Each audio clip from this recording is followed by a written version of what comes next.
লাজে নাই কাজ, সত্যি কই কাজে নাই লাজ।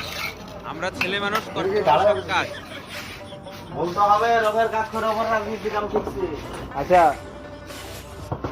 তুমি তো রং মিস্ত্রির ইজ্জত মারা নিবা গো। কেন ভাই? হ্যাঁ বড় বড় রং মিস্ত্রি আছে, তারা তো আমাদের ভাতি মেরেছে, হাজিরাই পারে না। যত মাগনা কাম পায় অত মাগনা করায়। তুমি রঙের কাজ বাদ দিয়া এখন রাজমিস্ত্রিতে নামা বললা। উপায় নাই তো, পেট তো বাঁচাইতে হবে। 12 বড় বড় রং মিস্ত্রি হয়েছে, তাদের বলে 400 টাকা হাজিরা হইলেই চলে। কিন্তু চাল হয়েছে 53 টাকা কেজি, পেঁয়াজ 60 টাকা কেজি। চলবে কিভাবে আর সংসার? চুরি তো করা যাবে না, তাহলে প্রশাসনে ফিটনা দিব, আবার পাবলিকও ফিটনা দিব। এই কারণে তুমি রাজমিস্ত্রির কাজে চলে আসছো। মানে রঙের কাজ পাওয়া যাচ্ছে না। রঙের কাজে তো ওই যে বললামই, 12 বড় বড় রং মিস্ত্রি গায়ে আছে। এখনো রং লাগে আছে দেখা যাচ্ছে। 12 বড় বড় রং মিস্ত্রি মাগনা বসায় কাম করে।